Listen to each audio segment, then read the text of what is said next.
Fala pessoal, estamos começando mais um PiraCast e hoje estamos com uma figura ilustre que faz a cidade ser mais abençoada. Esperamos, hein?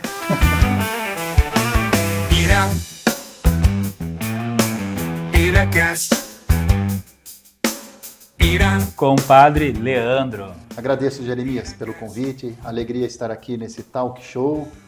Você me disse que talvez é o único talk show da cidade. Não é o único. Que bênção, né? Como piracicabano, participar desse papo amigável com os nossos irmãos de Piracicaba. E a gente tem o costume de falar bem formal, né? Não pode falar como piracicabano? Tem Pode. Pode falar caipira? Não, pode sim. Ô, Padre, e começando, eu tenho uma confissão para fazer. Tem lá, né? Tem confessionário, né? Tem lá na catedral. Aliás, já faça propaganda, tá bom? Todos os dias de manhã, confissão na catedral. E já fazendo a minha confissão, eu pequei. Essa semana eu senti ira. Sentiu ira? Ira.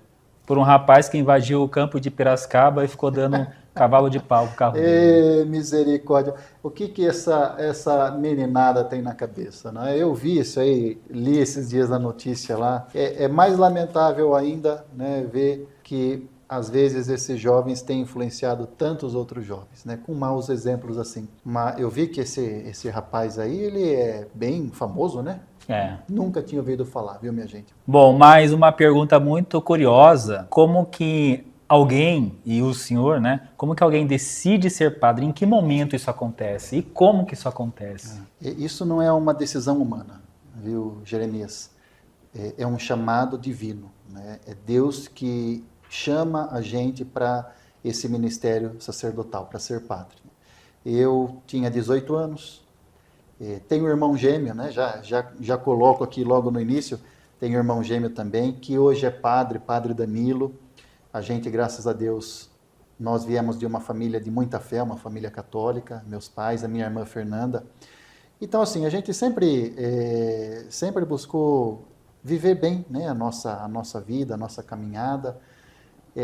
Na adolescência, eu estudei lá, a gente é da parte de lá do Rio Piracicaba, né? Não somos resendinos, apesar de meu pai ter trabalhado muitos anos aqui na Vila Resende. Meu pai sempre teve comércio, uma loja de ração aqui, né, para esses lados. Então a gente frequentou muito aqui a Matriz da Vila, algumas outras igrejas. Eu fiz Senai com 15 anos lá atrás do zoológico, mas enfim. Nossa. Fez Senai em quê? Fiz Senai em marcenaria. Eu e meu irmão somos formados em marceneiro. Somos marceneiro formado. Ou melhor, pelo em Senai. carpintaria. Profissão de São José, pai de Jesus. Então, mas a gente assim, estudava lá no Pedro Moraes Cavalcante, lá no Dois Córregos, e o pessoal, os amigos, né, brincavam, você vai ser padre, mas foi sempre muito tranquilo isso. Por que falavam isso?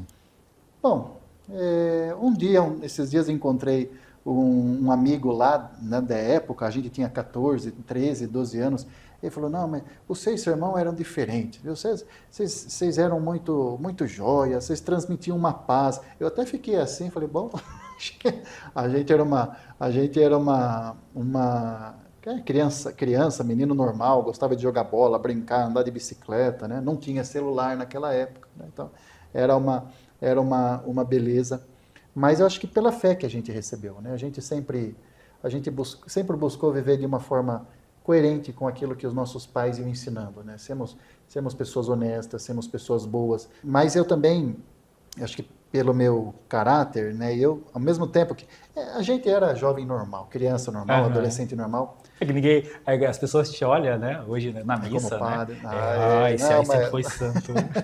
Eu encontrei, depois de muitos anos, um amigo que estudou comigo. A gente estava esses dias relembrando as aventuras de infância. Eu falei, a gente já aprontou bastante.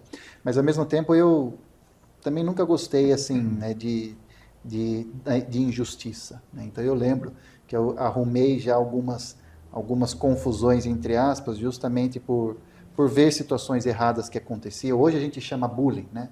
Mas eu não aguentava, ficava meio indignado, ia lá e enfrentava a situação e ajudava. Às vezes nem era meu amigo, mas sempre tinha esse senso, né? Esse senso de justiça, esse senso de verdade, que é os valores que a fé vai transmitindo, né? Que muitas pessoas acham que a fé a experiência com Deus é uma coisa que você vive dentro da igreja. Fora da igreja, você vive qualquer outra coisa. E não é assim.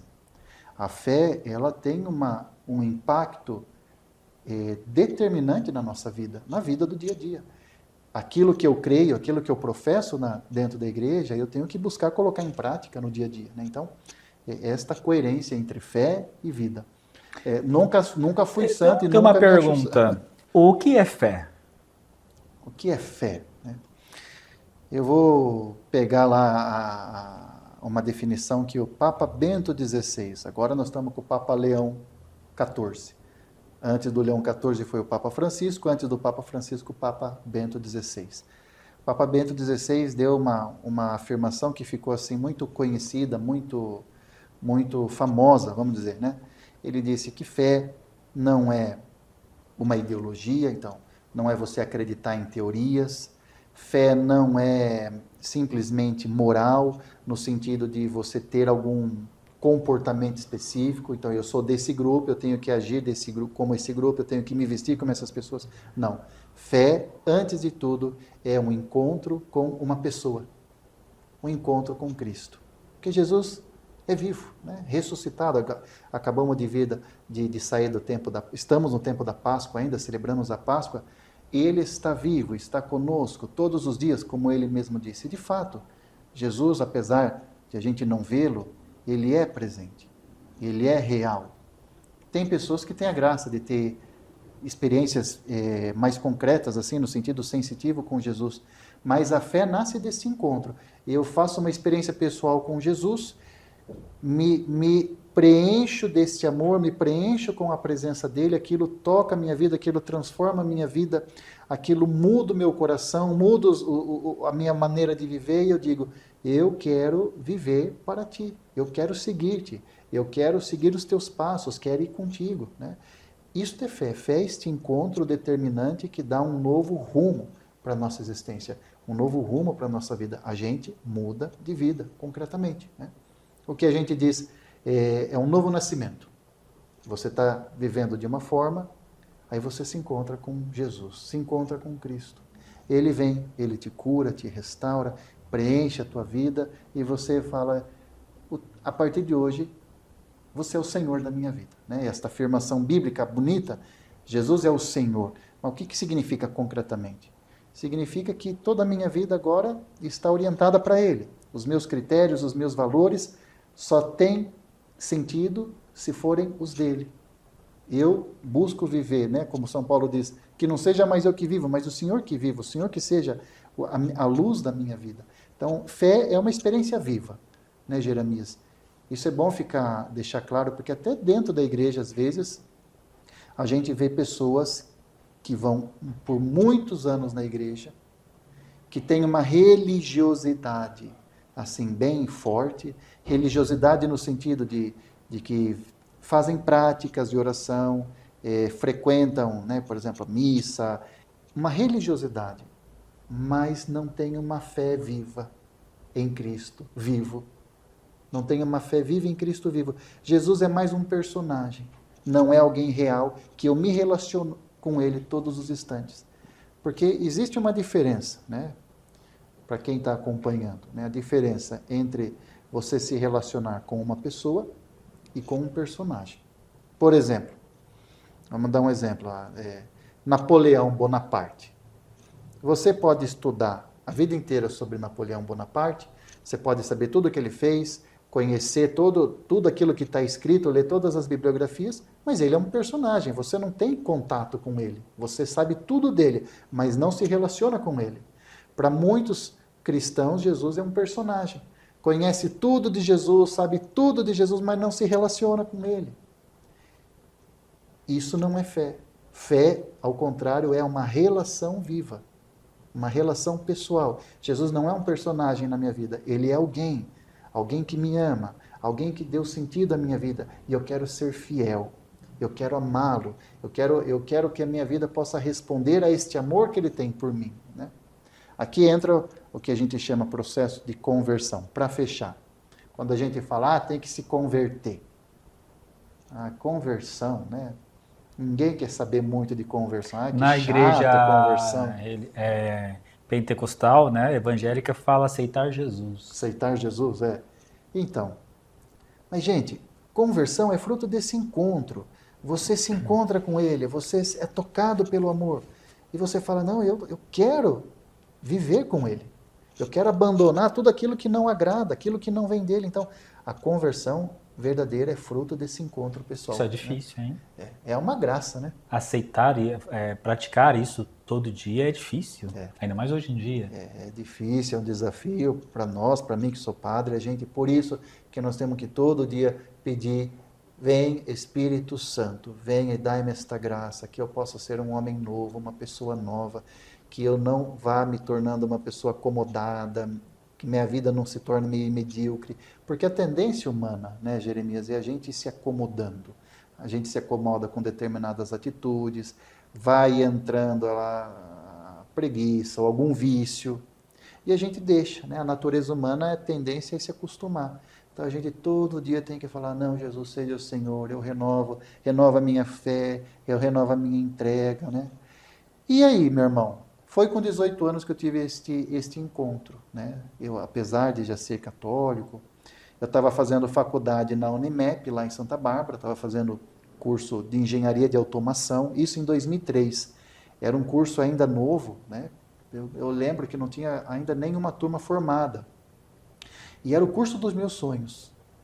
Realmente, eu falei, nossa, é isso que eu quero ser engenheiro de automação. Bom, comecei a fazer o curso, aí naquele ano a Unimep entrou em greve, aí começou as coisas meio dar errada. E eu falei, mas por que as coisas estão tudo dando errado na minha vida, né? Tinha outras coisas acontecendo. Foi aí que eu vivi uma experiência fortíssima do chamado. Você fala, mas como é que você sabe que você está sendo chamado? Eu estava participando de um retiro, e aí comecei a sentir alguma coisa. Eu falei, mas Jesus, o senhor quer que eu seja padre? Eu falei, me fale agora. Repito, eu estava fazendo engenharia, né? Não pensava em ser padre naquele momento. Estava pensando em casar, em ter minha vida. Mas daí tudo começou a dar errado. Eu estava sentindo alguma coisa no coração. Falei, senhor quer que eu seja padre? Me fale agora. Peguei a Bíblia, fechei os olhos, abri a Bíblia e coloquei o dedo lá em alguma página que abri que eu não tinha visto. Quando eu abri o olho, eu levei um choque. Fiquei petrificado, meu irmão. Porque caiu exatamente na passagem de Mateus 16, capítulo 16. Tu és Pedro, Pedro diz, tu és o Messias, o Filho do Deus vivo, e aí Jesus responde para Pedro, tu és Pedro, e sobre esta pedra edificarei a minha igreja, e as portas do inferno não prevalecerão, eu te darei as chaves do reino dos céus, né? Então, ali para mim, um jovem de 18 anos, ler aquela passagem, né, que é a passagem onde Jesus está dando a Pedro a autoridade, né, sobre os 12, a autoridade sobre a igreja, ali para mim realmente foi um sinal claro que Jesus queria que eu fosse padre, né? Eu olhei aquilo lá e eu falei, Jesus, né, porque é um trecho que diz explicitamente sobre a questão, claro, né? Eu lembro que eu falei, meu Senhor, e agora? Eu pedi, Jesus, o senhor quer que seja padre? Me fale agora. Ele não falou, ele quase gritou, né? Então, aí eu até falei com o meu amigo que estava do meu lado, que também chamava Leandro, aqui de Piracicabana também. Falei, Leandro, você não sabe o que aconteceu, rapaz. Aí expliquei para ele, falei, olha... Aí ele olhou para mim e falou, Leandro, você não sabe a pior. Eu falei, o quê? Esse trecho aqui é exatamente o evangelho de hoje. Quer dizer, era um domingo aquele dia 29 de junho de 2003. Era um domingo, e naquele domingo a igreja estava celebrando a festa de São Pedro e São Paulo. Nossa! Porque todo último domingo de junho, praticamente, a igreja celebra a festa de São Pedro e São Paulo, né? Junho é um mês bem festivo para a igreja. Então tem festa de Santo Antônio, festa de São João Batista, termina com a festa de São Pedro e São Paulo. E quando ele falou aquilo lá, aquilo foi o golpe que faltava, né? Falou, olha, E aquilo lá para mim cravou no meu coração. Agora, o que acontece, meu irmão, né, para encerrar aí o chamado, a questão do chamado. Eu me lembrei que em fevereiro, nós estamos no dia 29 de junho, que em fevereiro daquele ano, eu estava no Rebanhão aqui em Piracicaba, lá no ginásio de Piracicaba. Todo ano, na festa do carnaval, durante o carnaval, a igreja organiza um encontro lá no ginásio do 15, chamado Rebanhão. E eu sempre ia, né? E eu estava no Rebanhão em fevereiro, estava na Unimep, nem passava na minha cabeça de ser padre, estava com os meus amigos da escola, e de repente uma amiga minha vem, Leandro, você não sabe o que aconteceu? Eu falei, o que foi? Eu falei, eu estava lá na capela rezando e me veio uma imagem sua. Eu falei, é? Ela falou que me via na imagem que ela recebeu. Ela me via ajoelhado, rezando, e de repente sai do céu, desce uma luz muito grande e na direção das minhas mãos, e dessa luz desce uma chave. Ela falou, eu vi uma chave descendo dessa luz e essa chave parava na É o sua versículo, mão. né? Quando ela me falou aquilo lá, eu achei bonito, mas eu agradeci, falei, nossa, que bom, mas não entendi nada, né? Depois aquilo fez todo sentido, porque exatamente o versículo que eu li, eu te darei as chaves do reino, né? Então, o sacerdote, de fato, ele participa desta missão que cabe, em primeiro lugar, aos bispos. Os bispos são sucessores dos apóstolos. A eles, encabeçado pelo Papa, existe autoridade de ligar e desligar. O padre, quando confessa, ele está dando perdão. Então, ele está fazendo, de alguma forma, participando desse poder dado a Jesus. Jesus diz, aqueles que vocês perdoarem serão perdoados. Aqueles que vocês não perdoarem não serão perdoados. Né? Então, só para explicar, mas foi assim, meu irmão, foi um chamado. E com 18 anos, então, eu fui embora. Fiquei 20 anos numa comunidade cuidando de moradores de rua, pessoas mais empobrecidas. Trabalhei muito com jovens, com a formação de jovens, né? E depois de 20 anos, depois de 10 anos que eu estava nessa comunidade, me ordenei padre, tudo lá em São Paulo. Depois de 20 anos, eu voltei para Piracicaba, essa terra tão querida. Né? O processo para se tornar padre é esse? Você precisa participar de um projeto de ação social, também estudar, né? Não necessariamente assim. No meu caso, eu fui para essa comunidade missionária. Então, ali a comunidade tinha esse carisma de trabalhar com moradores de rua. A comunidade se chama Aliança de Misericórdia. Fica à vontade, tá? Claro. Tá, já bebo um pouquinho. Mas, normalmente, os padres, eles são diocesanos. Então, aqui em Piracicaba, por exemplo, o jovem sente o chamado a ser padre. Ele vai para o seminário da diocese, aqui de Piracicaba. Então, ele vai fazer teologia, ele vai estudar filosofia, 3 anos de filosofia, 4 anos de teologia, se prepara também pessoalmente, humanamente para esse ministério, junto com os formadores, com os padres responsáveis, e depois de toda essa etapa aí, que vai mais ou menos 7, 8 anos, ele é ordenado padre, e ele fica trabalhando em uma paróquia. Então, são os padres diocesanos, padres que trabalham nas paróquias, que ficam nas paróquias. No meu caso, como eu era padre missionário, como eu comecei como padre missionário, então eu não ficava numa paróquia específica. A gente ficava nas várias missões, nos vários lugares do Brasil, fora do Brasil, que a comunidade tinha, né? Agora, ao contrário, eu voltei e agora me tornei um padre diocesano. Né? Não sou mais um padre missionário, sou agora um padre diocesano. E voltei, depois de 20 anos, para essa terra querida, Piracicaba, né? E é muito especial. Eu tô lá como é, né? Pergunta, como é ser padre em Piracicaba? Para mim, minha gente, está sendo uma bênção, uma graça muito especial, né? Voltar, depois de 20 anos, como missionário, voltar para Piracicaba, reencontrar os familiares, os amigos, as pessoas que a gente cresceu na infância, e exercer o ministério sacerdotal para essas pessoas, acompanhá-las, ajudá-las. Como que é o piracicabano? Como é o piracicabano? O piracicabano é gente boa. O piracicabano que frequenta a missa. Uhum. Tem diferença do paulista? Olha, eu trabalhei em São Paulo, sobretudo nas regiões mais periféricas da cidade. Não trabalhei muito nas regiões centrais. Aliás, trabalhei um pouco sim, né? Morei inclusive por 4 anos no centro ali. tem uma diferença, né? Você vai para uma cidade grande, uma metrópole como São Paulo, o esfriamento da fé é muito mais sentido, né? É muito mais sensitivo, assim. Em Piracicaba, apesar de já ser uma cidade grande, uma cidade do interior, né? Que não perdeu as características do interior, mas cresceu bastante, né? Evoluiu bastante. Tem muita gente que vem de fora para Piracicaba para trabalhar, enfim. Mas eu ainda percebo, né, essas características de uma cidade do interior, aquela fé simples, aquela fé bem piedosa, né? Ainda Aquele eu público que percebo. gosta de estar mais próximo, né? Também. O respeito pelos padres, né, o carinho com os padres. Tem lugares que a figura do padre já se tornou uma figura qualquer, banal, não se tem mais respeito nenhum, né? Em Piracicaba, sinceramente, a gente percebe entrando um pouco, né, tem sim entra essa secularização, né, que está aí espalhada, mas ainda por ser uma cidade mais do interior, característica do interior, se percebe, né, a gente percebe esta fé, esta piedade ainda nas pessoas, né, isso é muito bonito, né.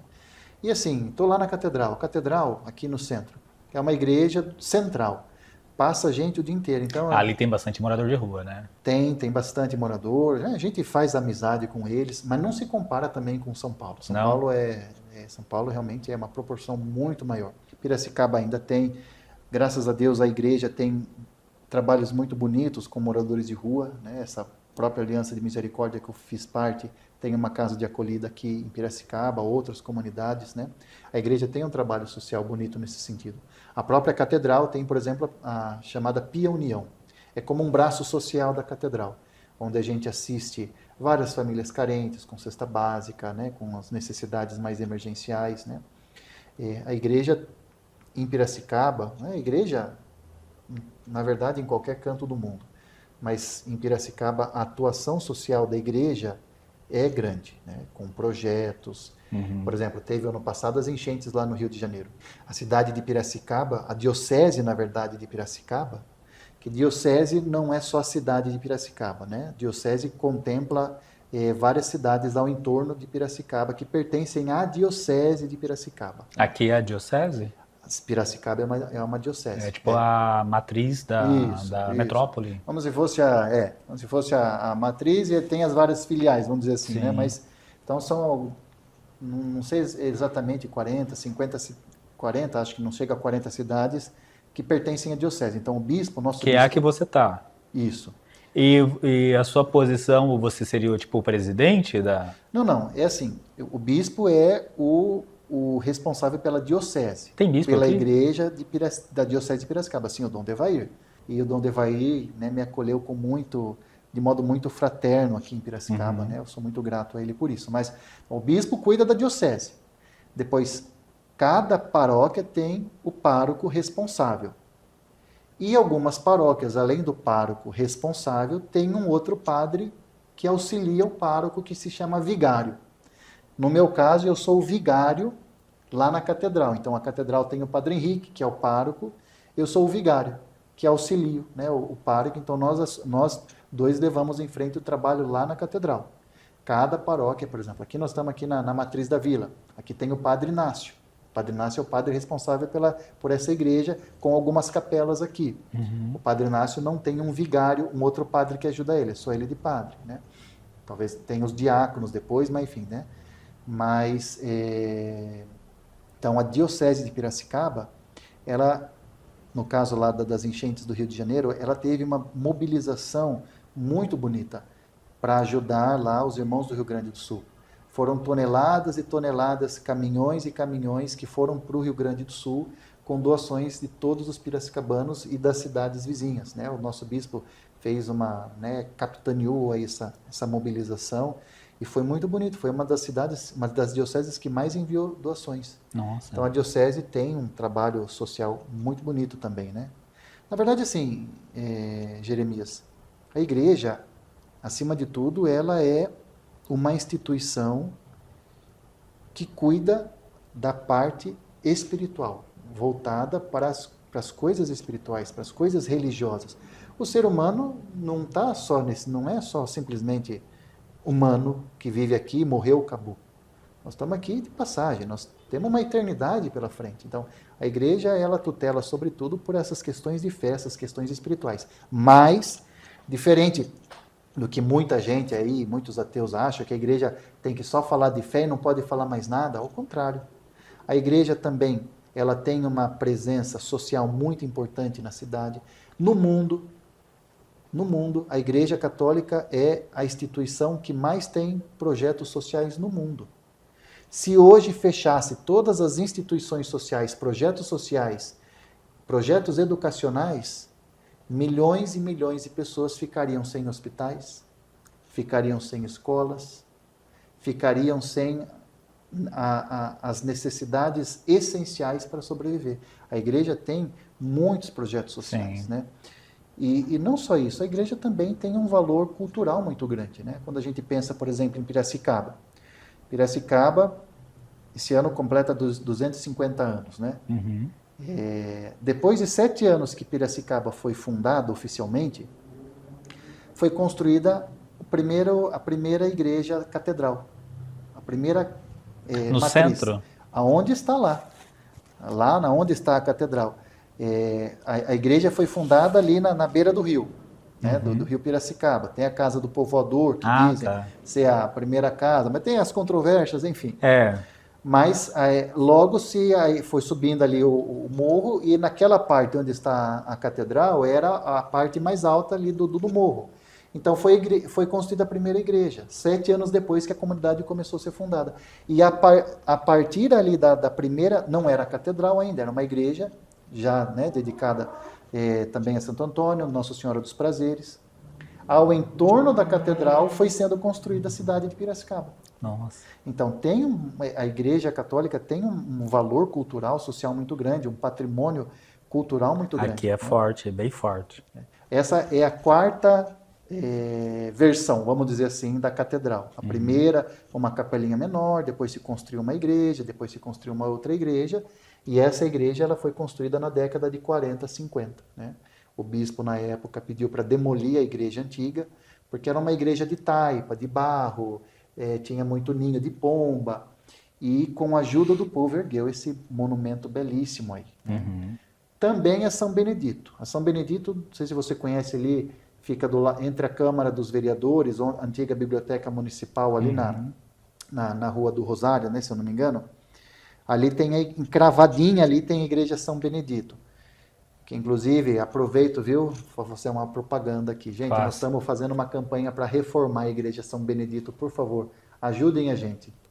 É uma rifa muito especial que entra lá nas páginas da Catedral, a gente conta com a ajuda de todo mundo. Por quê? Porque a Igreja São Benedito é a igreja mais antiga da cidade, que está de pé. Ela tem mais de 100 anos. Ela foi fechada agora há uns 4, 5 anos atrás, porque ela está precisando de uma reforma. Mas ali não é só uma igreja, é um patrimônio, né? Na verdade, é um patrimônio tombado pela prefeitura, pelos órgãos públicos, porque é um patrimônio, é um símbolo da cidade, é um patrimônio cultural da cidade.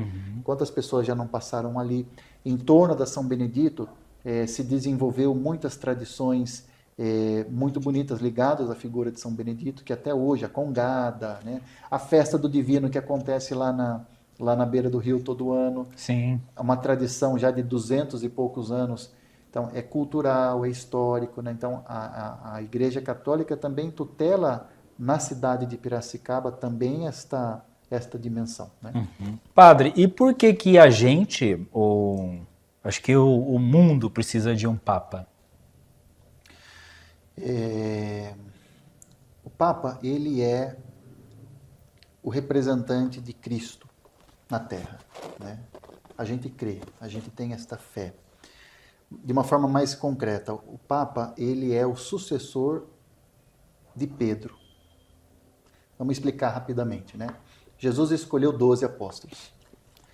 Cada bispo que existe hoje no mundo, então, hoje não sei quantos, mas tem mais, né? Não sei enumerar exatamente quantos bispos existem no mundo, mas você pense que em cada país, em cada cidade, em cada região do mundo inteiro tem algum bispo católico. Onde bispo tem igreja católica, um bispo por diocese. Então, por exemplo, Diocese de Piracicaba comporta várias cidades. Então, Rio Claro, Santa Bárbara. Então não tem um bispo para Rio Claro, não tem um bispo para Santa. Todos esses padres desta região estão subordinados sobre o pastoreio do Dom Devair. E Campinas também tem Campinas é uma outra diocese. Campinas, por ser uma diocese um pouco maior, ela é chamada arquidiocese.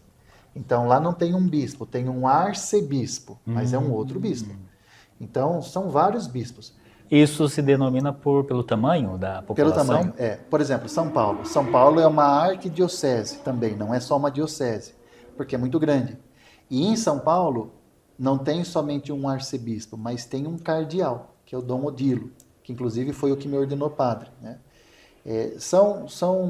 Vamos dizer, pertence a esta estrutura hierárquica da igreja, finalidade de governo, de deixar que as coisas não se percam. E a gente vai fazer, esta hierarquia, ela vai, então, padre, diáconos... É o executivo, né? Tipo, vamos dizer, o executivo, né? Então, o arcebispo, o cardeal, e tudo isso é amarrado numa pessoa, chamada o Papa. O Papa é aquele que garante a unidade da igreja espalhada nos 4 cantos do mundo. O presidente, seria o presidente, isso, né? Vamos dizer, o presidente, mas é o que garante a unidade. E, então, cada bispo que tem espalhado no mundo, ele é sucessor de um desses 12 apóstolos. Se você for, por exemplo, vamos supor aqui o Dom Devair. Se você for pegar o Dom Devair e começar a fazer uma retrospectiva, né? Quem ordenou o Dom Devair? Foi o bispo tal. Quem ordenou o bispo tal? Foi o bispo tal. Quem ordenou o bispo tal? Foi o bispo tal. Se você for fazendo uma retrospectiva, não é retrospectiva, mas vamos dizer, voltar, né? Uhum. Você vai chegar em algum dos 12 apóstolos. Caramba!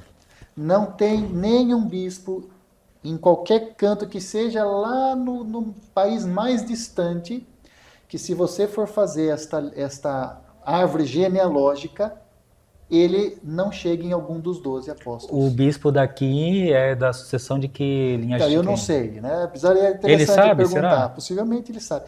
Então, realmente a gente vale perguntar para ele, isso é interessante. Ele é mais durão? O Dom Devair? É. O Dom Devair, ele é um bispo muito firme. Talvez seja de Pedro, não né? diga de Pedro não, né? De Pedro não. O Dom Devair é uma pessoa muito firme, muito coerente, muito sensata. É um bispo muito bom. A gente realmente tem uma graça muito grande de tê-lo. O Dom Fernando, os outros bispos que passaram, todos eles tiveram características muito bonitas, né? Mas, bom, aí então, pronto. Será que ele veio de Pedro? Não veio. Porque os de Pedro, aqueles que vieram sucedendo Pedro, são justamente os papas. Que ficam no Vaticano, né? São justamente aqueles que são sucessores do apóstolo Pedro. Então, Jesus instituiu o grupo dos 12. Mas Jesus deu a Pedro autoridade sobre aquele grupo. Tanto que todas as listas do Evangelho, quando vai aparecer o nome dos apóstolos, Pedro é sempre citado por primeiro. Então existia uma referência, um respeito. Jesus dá a Pedro esta passagem que eu li de Mateus 16. Jesus está dando para Pedro autoridade sobre a sua igreja. Tu és Pedro, sobre esta pedra edificarei a minha igreja.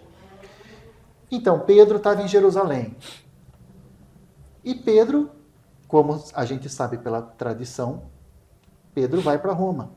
E Pedro é martirizado em Roma. O apóstolo Pedro por volta do ano 60. Por que então que a igreja se chama católica, apostólica, romana? Veja, católica, apostólica porque ela vem dos apóstolos, remonta ao grupo dos apóstolos, mas é romana. Por que romana, né? Infelizmente, daí algumas pessoas que não entendem isso falam, é porque veio do Império Romano. Tem pessoas que falam que foi Constantino, que era o imperador romano no século III, que fundou a igreja. Infelizmente é errado, não conhece a história. Por que a igreja é romana? Porque São Pedro, que era o chefe dos apóstolos, o chefe do grupo dos 12, morreu em Roma. Foi decapitado, se eu não me engano, pelo imperador Nero. Aonde enterraram São Pedro? Numa colina chamada Vaticano. Ali ficou o túmulo de Pedro. Então, os primeiros cristãos, nós estamos dizendo aí dos anos 50, 60, Jesus morreu no ano 30. Então, pessoas que talvez tiveram até contato pessoal com Jesus, né? Já reconheciam em Pedro a autoridade. Então começa ali no túmulo de Pedro se erguer uma igreja, se erguer lá uma, né, e começa a se tornar um lugar de peregrinação, vai se construindo, vai se ampliando, se torna uma basílica, e hoje, depois de 2000 anos, é onde está justamente a Basílica de São Pedro, aonde o Papa se encontra. Então, quando o cardeal agora, semana passada, né, o cardeal protodiácono foi fazer aquele anúncio, Habemus Papa, que ele sai naquela sacada, ali é a Basílica de São Pedro.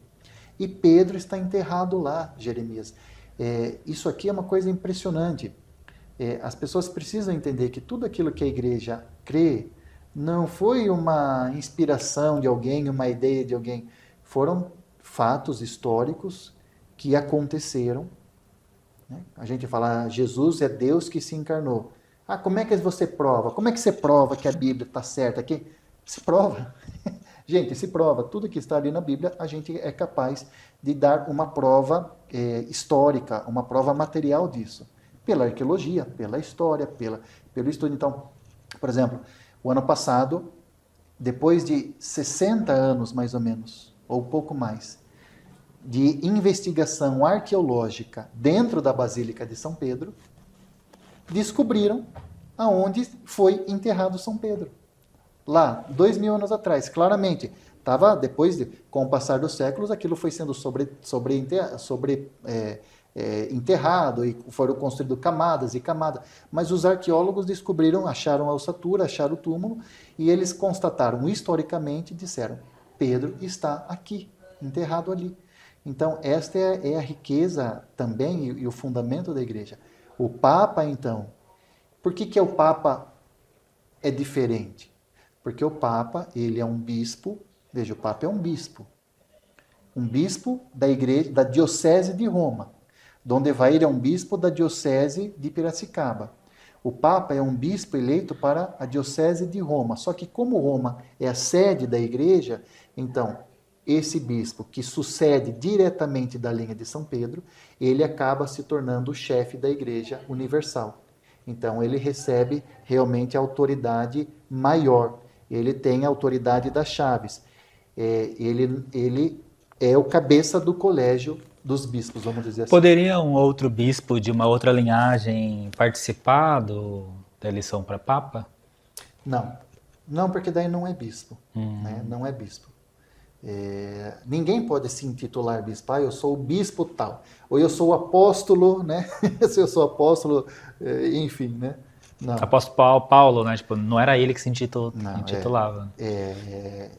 Só pode ser bispo se você vem de uma sucessão. Então, veja, Papa Leão XIV. Ele agora é o Papa de número 267. Antes dele, houveram 266 papas. A linha sucessória dos papas é mais fácil a gente identificar do que de um bispo normal, vamos dizer, um bispo que não seja papa. Então, se você for lá, historicamente, Pedro morreu. Depois de Pedro, próximo papa, Lino, Clemente, Cleto, não lembro a ordem exatamente, Papa Sisto, Papa Leão, Papa Bonifácio, tem toda a linhagem cronológica de todos estes papas registrado, documentado, até chegar no Papa Leão. Bom, gente, então eu vou fazer umas perguntas bate-volta aqui para o padre, são 5 perguntas apenas, né? Já pensou em desistir depois de ser padre? Não pensei, porque aquele chamado que eu tive lá foi muito forte, né? Se eu realmente pensar em desistir depois daquilo, aí eu estaria traindo realmente a mim mesmo, né? Padre também sente raiva? Sente, às vezes muita, né? Porque às vezes vem para torrar a paciência da gente mesmo. Tem que se controlar. Milagres realmente acontecem? Acontecem diariamente. Você já se apaixonou depois de se tornar padre? Não, depois de me ordenar padre, não. No caminho de preparação ao sacerdócio, eu fui com 18 anos, ainda era um jovem, tinha todo o processo. Então a gente sente um pouco mais apegado, fica um pouco encantado às vezes com uma pessoa ou outra, né? Mas, graças a Deus, depois de padre nunca passei por nada nesse sentido, mas também reconheço que isso é graça de Deus. A gente é homem, a gente sempre tem que estar prudente e vigilante, né?